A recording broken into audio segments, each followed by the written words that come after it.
This is Matt Russell, and welcome to the Daily FX Forum.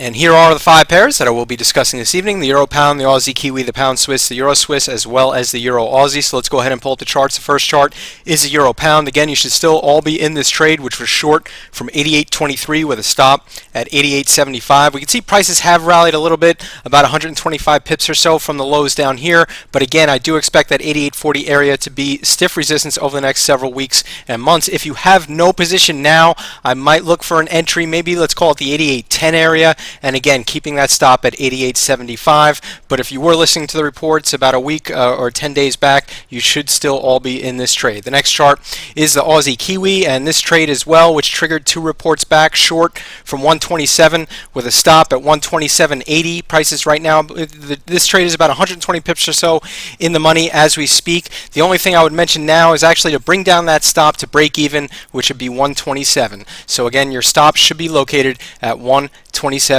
even, and again, keep that limit, as I mentioned last night, at 125.10. The next chart is the Pound Swiss, and again, as I mentioned during yesterday's report, I mentioned 2 potential short trades, or 2 areas to short, which was 170.25 and 170.35, and as I mentioned yesterday, prices actually came up to 170.30. So it wasn't a specific price, but many of you may have entered this trade, and if you did, I would just continue to stay in the trade, and again, keep that stop at 71.25, which is above the high of this doji, which is also a double top pattern. The next chart is the Euro Swiss, and as I mentioned during yesterday's report, I like this doji here that drafted on the daily chart, obviously, and that low of that doji is 46.34. I mentioned during yesterday's report we might look to get an entry at 46.90 with a stop at 46.30. During yesterday's session, prices actually came down to about 46.97, so that entry did not trigger, and now prices are about 47.16. So I would say the same thing here. Look for an entry long 46.90 with a stop at 146.30. The next chart is the Euro Aussie, and not much has changed here. Prices actually got up to about 158 or so during yesterday's session, and again, I'm looking for prices to test the previous support line, which should now act as resistance after the breakout, and that entry would be short at 159.25 with a stop at that 160 figure. But again, I will update during tomorrow's report because that's about 300 pips or so away. Again, my name is Matt Russell. Thanks for listening, and please stay tuned for a preview of the Daily FX Forums.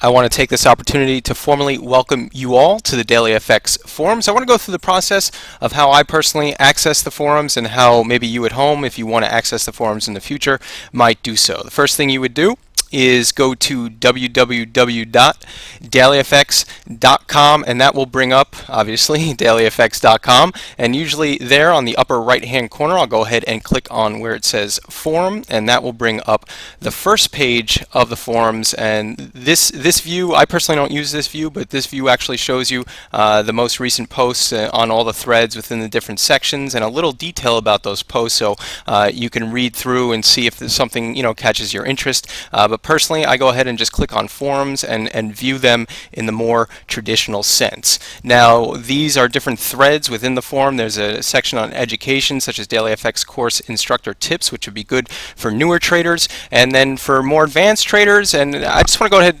personally, the way I use the forums is I would go through the individual threads, just looking for trade ideas, maybe looking at charts, looking at certain lines that maybe I didn't put up on my chart, but another trader might have put up on their chart. I tend to shy away from using direct trade recommendations from other forum members, but it helps me to sort of even out my analysis, make sure that I'm seeing things with the right mind in terms of I might be missing stuff that other traders can see, and that's my personal way of using the forum. Every trader is going to be a little bit different in how they use it. So if you want to ask questions, if you want to become an active participant of the members, you would have to go ahead and register. So that's what I'm going to go through now, is the registration process. So assuming you're brand new to the forums, or maybe you've been here a few times and you're not really sure how it works, so I just want to walk through again the registration process. This would be the front page where you would access, or the previous page. You'd have the same little box here on the left hand side. Obviously, my username and password are already filled out here, but assuming you're a new member, you would click on where it says register, and that will bring up the registration page. If you give me one moment here while my browser loads. And actually first we're going to have some terms of service and Daily FX forum rules. I do do suggest reading through the forum rules. Obviously, profanity and spam and things like that are not allowed, but it also gives you insight on how to use the forum and how different traders can use it, in terms of their individual needs. So you would go down to the bottom there. You'd click on where it says I have read all the rules, and then you would go ahead to the register, the formal registration page, and that will bring up here. And you can go ahead and select the username, and how about we'll use 4x, and that name is already in use, so maybe add a few more x's there.